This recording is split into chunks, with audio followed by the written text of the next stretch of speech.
کا ایک کول ہے اس پہ وضاحت چاہ رہے ہیں. کول کچھ ایسے ہے: اگر پیغمبر دنیاوی زندگی میں کمزور ہوں تو آج کے انسان کو سمجھ نہیں آئے گی کہ یہ منصب کیا ہے. مثلا یہ کہ پیغمبر غریب الدیار ہے، پیغمبر کو ٹھہرنے کی جگہ نہیں مل رہی ہے، سر پر کوئی چھت نہیں ہے، پیغمبر کے پاس کھانے کی بجائے فاقہ ہے، 1 دن کا، 2 دن کا یا کئی دن کا.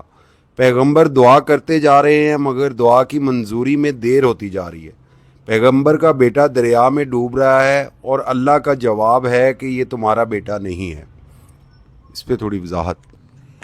جی یہ سوال جو ہے نا یہ اتنا واضح نہیں ہو سکتا، تو وہ اور کیا کہنا چاہ رہے ہیں کہ کیا یہ واسف صاحب نے یہ غلط بات کی ہے یا یہ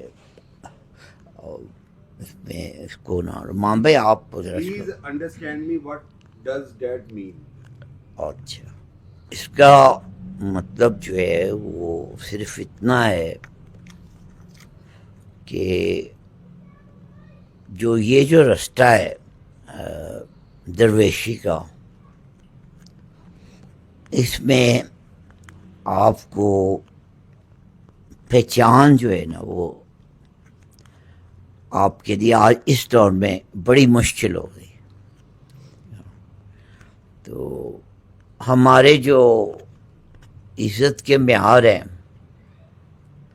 فرض کریں اللہ کا کوئی درویش اس معیار پہ نہیں آتا میں نظر، وہ ہمارے لیے اس کو پھر ماننا جو ہے وہ بڑا مشکل ہو جاتا. تو ایسے درویش گزرے ہیں جنہوں نے بہت ہی ایسے درویش گزرے ہیں کہ جنہوں نے بہت ہی کم سطح پہ معاشرے میں اور زندگی گزاری ہے، اور لوگ اس وجہ سے جو ہے نا ان کو پہچان نہیں سکے، بلکہ اکثر درویشوں نے زندگی جو ہے نا ایسی گزاری ہے.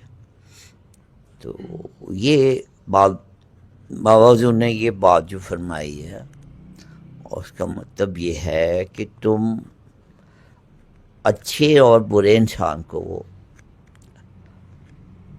اس کی دنیا کے مرتبے سے پہچاننے کے عادی ہو گئے ہو، اور اللہ کے نزدیک معیار بالکل ہی اس کے برعکس ہے. اس کا پیغمبر بھی جو ہے وہ اپنے زمانے میں اپنے پوری قوم میں اپنی پوری امت میں ہو سکتا ہے کہ امت کے سب سے غریب آدمی کے برابر یا اس سے بھی کم دنیا کے مقام پہ ہو. ٹھیک ہے نا؟ تو جب اللہ کا پیغمبر اتنے کم دنیا کے مقام پہ ہو کے بھی اللہ کا پیغمبر ہو سکتا ہے، تو کیا نیک آدمی اس معاشرے میں، نیک آدمی، اچھا آدمی، غریب ہو کے بھی کیا یہ نہیں ہو سکتا کہ ہماری عزت کے قابل ہو؟ ٹھیک ہے نا؟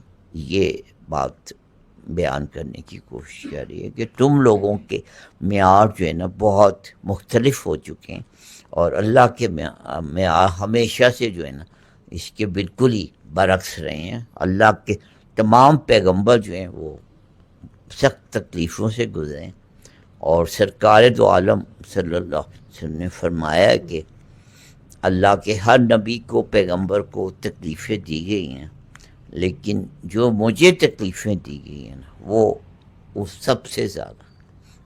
اور آپ سرکار کا مقام بھی سب پیغمبروں نبیوں کے آپ سردار ہیں، اور سب نبی اور پیغمبروں نے آپ کی امتی ہونے کی خواہش کی ہے، لیکن اس کے باوجود آپ نے خود فرمایا کہ مجھے سب سے زیادہ تکلیفیں دی گئی. اور یہ تو جو سیرت پڑھ سکتے ہیں سب لوگ کہ کئی کئی دن ایسے گزرتے تھے کہ گھر میں چولہا نہیں جلتا تھا، کئی دن ایسے گزرے. تو اس معیار پہ جو وجہ تخلیق کائنات تھے، انہوں نے اس معیار پہ زندگی گزاری۔ معراج پہ جیسے معراج پہ تشریف لے جا رہے ہیں، معراج پہ تشریف لے جا رہے ہیں، لیکن لباس میں پیوند ہے۔ اب یہ بات آج کل کے بندے کو کی سمجھ سے بالکل باہر ہے کہ یہ کیسے ہو سکتا ہے، ٹھیک ہے نا۔ تو یہاں پہ پیوند کا ذکر آیا تو سوال کا جواب تو ختم ہو گیا، لیکن آپ سب کی دلچسپی کے لیے ایک بات بتا دیتا ہوں کہ اللہ کو اپنے محبوب کی ہر سنت اتنی عزیز ہے کہ اس نے ہر زمانے میں اس سنت کو کہیں نہ کہیں باقی رکھا۔ ابھی مجھے کسی نے بتایا کہ ترکی میں نے ایک شادی اٹینڈ کی ہے، اور اس شادی میں کھانا نہیں تھا بالکل۔ اب یہ جو آپ شریعت یا سیرت کا جو علم رکھتے ہیں وہ جانتے ہیں کہ شریعت میں صرف ولیمے کا ذکر ہے، سنت جو ہے وہ ولیمہ ہے، اور لڑکی والوں کے ذمے قطعاً کھانا نہیں ہے شریعت کی تو۔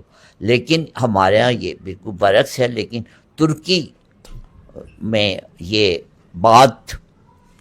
یہ سنت زندہ ہے کہ لڑکی والوں کی طرف کھانا کا سوال ہی نہیں ہے۔ انہیں بتایا کہ ایک سائڈ پہ بار بنی ہوئی تھی، اس میں ڈرنکس رکھی ہوئی تھی، تو جس کا جی چاہے وہ وہاں جائے اور وہ ڈرنک خرید کے تو پیے۔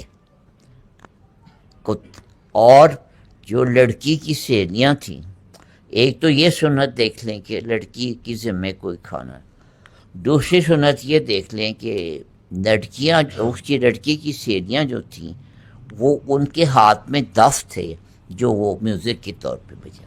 تو یہ دیکھ لیں یہ سنت وہاں پہ باقی، ٹھیک ہے، جو کہ یہاں پہ جس کو ہماری سمجھ سے بالا تھا۔ اسی طرح ایک اور سنت ہے، وہ پیوند لگانے کی۔ اب جو لوگ گئے ہیں باہر، اور باہر کا فیشن یہاں بھی آ جاتا ہے، وہ جانتے ہیں کہ وہاں کا ایک ارب پتی بندہ بھی ہوگا، تو وہ جینس پہنے گا اور فیشن کے طور پہ اس میں پیوند لگائے گا۔ یہ وہاں کا فیشن ہے، جینس میں تو یہ کیا ہے؟ اللہ کو اپنے پیغمبر صلی اللہ علیہ وسلم کی سنت اتنی محبوب ہے کہ ہم نے اگر چھوڑ دی تو اللہ کو کیا پرواہ، اللہ نے ادھر باقی رکھی، ٹھیک ہے۔ تو کوئی نہ کوئی سنت جو ہے وہ ہمیشہ جو ہے وہ باقی رہتی ہے۔ اور یہ ایک اور سنت کا ذکر سن لیں کہ صحابہ کرام، بہترین دور تو سب مانتے ہیں نا کہ صحابہ کرام کا دور، بہترین دور وہ تو صحابہ کرام کا دور تھا۔ تو صحابہ کرام کے دور میں کوئی بندہ سرکار دو عالم صلی اللہ علیہ وسلم تشریف فرما ہوتے تھے، تو کوئی بندہ جو آنے والا نو وارث تھا وہ یہ پہچان نہیں سکتا تھا کہ اس میں سرکار دو عالم کون ہے اور آپ کے صحابی کون ہے، ٹھیک ہے۔ تو یعنی اتنا یکسانیت تھی ہر چیز میں، تو آپ اس کو یعنی کہ لباس سے یا کسی وضاقتہ سے یا لباس سے خاص طور پہ نہیں پہچانا، ٹھیک ہے۔ اگر آپ جاپان آ جائیں تو لباس کے ذریعے کسی جاپانی کو آپ پہچان نہیں سکتے کہ یہ کس کلاس سے تعلق رکھتا ہے، یہ لوور کلاس ہے یا مڈل کلاس ہے یا اپر کلاس یا لباس کے ذریعے جاپان میں امیر سے لے کے غریب بندہ بھی آپ لباس کے ذریعے بالکل پہچان ہی نہیں سکتے کہ یہ کس، ہمارے ہاں جیسے کلاسز ہیں تو وہ کس کلاس کا۔